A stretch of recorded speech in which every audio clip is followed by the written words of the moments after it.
The heat was choking. Eva could barely breathe through the gag they tied around her mouth. Her wrists were raw and bleeding, arms pulled tight behind her back, and every bump in the wagon sent a shock of pain through her shoulders. The canvas roof above them trapped the late morning sun. Sweat soaked her dress, clung to her spine, mixed with dirt, blood, and fear. Next to her, Mira slumped against the wooden side. Her lips were split, her eyes glazed, and her chest rose only in short, shallow breaths. The three men riding ahead shouted back at them now and then. One laughed, saying that they'd reach the border by nightfall. Another bragged about how much they'd get for fresh stock like this. Eva wanted to scream. She wanted to run, but all she could do was sit there, wrists tied, ankles bound, waiting. They stopped beneath some trees when the heat peaked. One of the men, the youngest, maybe 30, jumped down and walked to the back of the wagon. His boots crunched the dry grass as he climbed up and grabbed Mira by the chin. She's fading. We should make sure she's worth it before we cross. His hand reached for her dress. Eva's heart pounded. Her voice cracked from behind the gag, but she forced the words out, dry and broken. Wait, we're taking it off. The man turned, startled. Her voice trembled, but she looked him in the eyes. You don't have to hurt us. We'll do it. Just let us go after. There was silence. Then he laughed. You think I want it? You're not for me. You're for the buyer. He jumped down and walked off, still laughing as he rejoined the others. That night, when the men passed around whiskey and roasted stolen meat, Eva didn't sleep. Neither did Mira. Eva twisted her wrist, slowly working the wire shard she had hidden in her sleeve. It was dull, barely sharp enough to tear cloth, but it was all she had. The ropes dug deeper into her skin. Blood ran down her arms. Her breath stayed quiet. Every sound could be her last. Hours passed. The men argued. Then they fell into snoring, drunken sleep. Finally, one wrist came free. Eva worked fast to untie the rest, then moved to Mira, cutting through the rope around her friend's hands with shaking fingers. By the time both were free, the fire had died low. Eva grabbed Mira's hand, and they slipped from the wagon into the dark. The brush scraped their legs. Thorns tore what was left of their dresses. But they didn't stop. They ran through the trees, barefoot, bleeding, desperate. The pain didn't matter. The fear did. Branches whipped their arms and faces. Leaves rustled underfoot. Every noise felt like a gun cocking. They didn't speak. There was nothing left to say. When dawn finally came, they had crossed into dry, flat land. The trees thinned out, giving way to open ground and tall, brittle grass. Their lungs burned. Their feet were torn open. They collapsed by a dying log, gasping. The sun was already blazing, climbing fast. Insects buzzed around them. The air smelled of dust and heat. Eva lifted her head. A shape moved near the tree line ahead. A man, tall, weathered. A rope over one shoulder, a wide hat shading his eyes. He carried a metal bucket that caught the light. Water. He stopped when he saw them. No words, no smile, just a long, unreadable stare. Was he a rancher, a traveler, or another monster hiding behind calm eyes? They had escaped one kind of hell, but what had they run into now? And could a stranger in the sun be the end of their nightmare, or the beginning of a darker one? The man didn't move at first, but he just stood there in the morning sun, one hand resting on the handle of the water bucket, the other near his belt. His face was hidden by shadow, but his stance spoke loud enough. He was not afraid, and that, somehow, made Eva more afraid. Mira clutched her arm. Her lips parted like she wanted to speak, but nothing came out. Then the man walked forward. Slow, calm. Heavy boots crunching dry grass. He stopped about 10 feet away. You girls hurt. His voice was low, gravelly, but not unkind. Eva sat up, using both arms. We just need water. She didn't mean to sound so desperate, but her throat was on fire, and the words cracked like dry leaves. He nodded once. I got some in the bucket. Not cold, but it'll do. He stepped closer, crouched down, and placed the bucket between them. Mira reached for it first, shaking. She took one sip and then burst into tears. The man didn't stare. He just took a slow breath and stood back up. You running from someone? Eva didn't answer. Mira did. 3 men. They lied to us. Said we'd have work. Then they tied us up. The man's jaw shifted, just slightly. He looked toward the woods, then turned back to them. You girls alone now? We think so. She barely got the words out when the sound of hoofbeats slammed through the trees. A rider broke out from the line of brush. Dust kicked up around him as he pulled his horse hard to stop. The man on the horse looked wild, shirt unbuttoned, face flushed from rage or drink or both. He saw the 2 girls. Then his eyes locked onto the man with the bucket. You got something of mine. The cowboy didn't flinch. Don't reckon I do. The rider swung down, pulling a revolver from his belt. Back off. Those 2 belong to me. The words hit like a slap. Mira gasped. Eva reached for a rock. The cowboy moved faster. In one smooth motion, he stepped forward, pulled a pistol from his hip and fired. The shot echoed across the plain. The rider dropped his gun and screamed, falling to one knee. Blood soaked his shoulder. The cowboy walked up to him, slow and steady. No one owns anybody out here. He picked up the drop gun, emptied it, and tossed it aside. You tell your friends, if they come for these girls, they answer to me.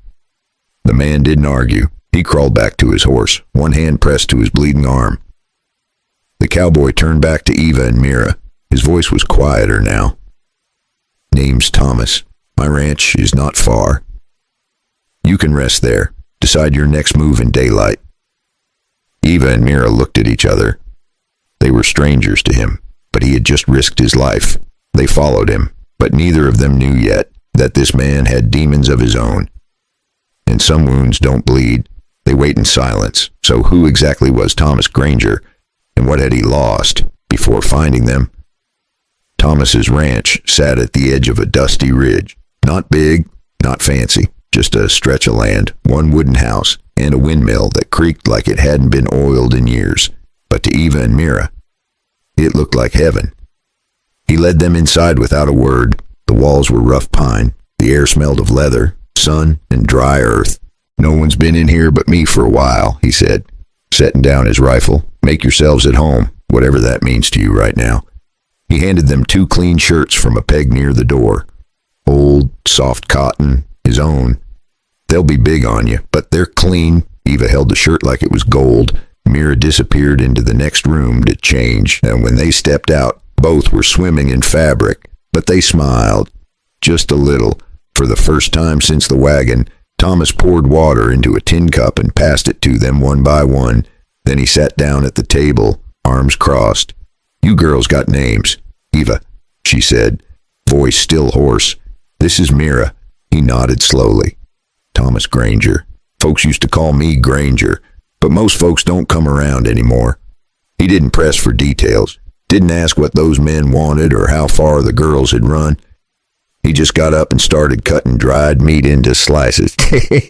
You're safe here, he said, until you decide what comes next. Later. They sat on the porch, watching the sun drop behind the hills. Mira had her legs tucked under her. Eva wrapped both arms around her borrowed shirt. Thomas lit a cigarette and said nothing for a long while. Used to have a wife, he said finally. She didn't much like ranch life, said the silence was too loud. Eva looked at him. Curious. She left. He shook his head. No, she got sick. Took the baby with her. That was 10 years ago. Nobody spoke after that. Only the sound of crickets. Inside, Thomas laid out blankets for them in the spare room. Door locks from the inside, he said, setting a small wooden wedge by the frame. If that makes you sleep better. Eva wanted to say thank you, but the words didn't come easy, so she just nodded, out on the porch again. Thomas leaned back and looked at the stars. 2 girls had come into his life out of nowhere, and somehow his house didn't feel so quiet anymore. But just as peace settled in, trouble was already on the way. 3 shadows were riding through the dark, and one of them had a bandage on his shoulder. If you're still here with us, maybe you're like me. You appreciate a story that's raw, real, and just a little bit wild. Go ahead and hit that subscribe button so you don't miss what happens next. Pour yourself a cup of tea and tell me, what time is it where you are, and where in the world are you listening from? The sun had barely cracked over the horizon when Thomas stepped out onto the porch. The air was warm already. Dust hung low over the fields. He sipped his coffee in silence, boots propped on the rail, shotgun leaning against the wall beside him. Something in his gut felt off. Inside, Eva and Mira were still asleep. They had settled in fast, too fast maybe, like folks who were too tired to be cautious anymore. He didn't blame them, but the unease in his chest wouldn't quit. Then he saw it. 3 riders, slow, steady, coming in from the south trail. Thomas stood up, his jaw tightened. One of them rode stiff in the saddle, favoring his left side, the shoulder. It was the man he shot. And he brought friends. He turned and stepped inside. Girls, you need to get up. Now, Eva blinked awake, saw his face, and didn't ask questions. Neither did Mira. They moved fast. Within minutes, they were outside. Thomas handed them each a small revolver from a locked chest. Ever fired one of these? Mira shook her head. Eva gave a small nod. Good. Stay behind the porch rail. Do not shoot unless I do first. The riders came up slow, real confident. The injured one spat in the dirt when he saw Thomas. You got something belongs to us. Thomas didn't smile. Funny. That's what the other fella said. The tallest rider dismounted, brushed the dust off his vest. We don't want trouble. Just want what's ours. Hand over the girls. We'll ride off quiet. Thomas stepped forward, one hand resting easy near his belt. You boys are outnumbered and out of your league. That was when things went sideways. The injured man drew first. Thomas ducked and fired. One shot hit the rider's leg. The other 2 dove for cover. Mira screamed. Eva raised her gun, hands shaking. It was chaos. When the dust settled, one man lay groaning in the dirt. The others had their hands up. Thomas stared them down. You're lucky I ain't the hanging type. He stepped inside, came back with a pouch, dropped it on the ground. Here, gold, more than they're worth. Now get off my land and never come back. The men scrambled up, took the money and limped off like beaten dogs, but they didn't look back. Eva stood in the doorway, breath caught in her chest. You paid them. Thomas nodded once. I don't like blood on my porch. This way, it's done. Mira looked at him different after that. So did Eva, but neither of them knew yet. That piece was only the beginning, because what started as survival was starting to feel like something else. And when 3 people start caring a little too much under one roof, well, you'll want to hear what happens next. The ranch felt different after that, quieter. Not because it was empty, but because some battles leave behind a silence too big for words. Thomas went back to work like nothing had happened. He fixed the barn door, watered the horses, mended the fence, but the way he looked at Eva and Mira had shifted. And the way they looked at him, that had changed too. Mira started waking early to help feed the chickens. Eva swept the porch every morning without being asked. They were no longer guests. They were part of something. One evening, as the sun dipped low, casting the land in gold, Thomas sat on the porch while the girls shelled peas beside him. No one said much, but something unspoken hung in the air. Not tension, not fear, something warmer, something like home. Mira broke the silence. You ever think we were meant to find this place? Thomas chuckled. I don't know about meant to, but I'm glad you did. Eva looked up at the sky. I lost everything. My home, my name, my future. She paused. But here, with you, with her, I feel like maybe I've got a shot at something again. Thomas nodded, then said the one thing none of them expected. Maybe we all do. It was not a love story in the way folks expect. It was messier, older, built on bruises and bad luck and second chances. 3 people, each broken in their own way, each choosing to stay. And that's the thing about the Wild West. It doesn't care who you used to be and only who you decide to become. So maybe the real question is not how their story ended. Maybe the question is, if you had to start over from nothing, would you have the guts to fight for your own happy ending? Would you let love find you in the most unexpected place? And if you did, would you be brave enough to keep it?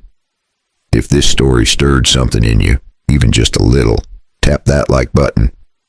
And if you want to hear more stories like this, tales of grit, love, and the human spirit, go ahead and subscribe to the channel. We've got a lot more to tell. Now pour yourself another cup of tea. Tell me where you're listening from. And if you were out there on that porch with Thomas, what would you have done differently at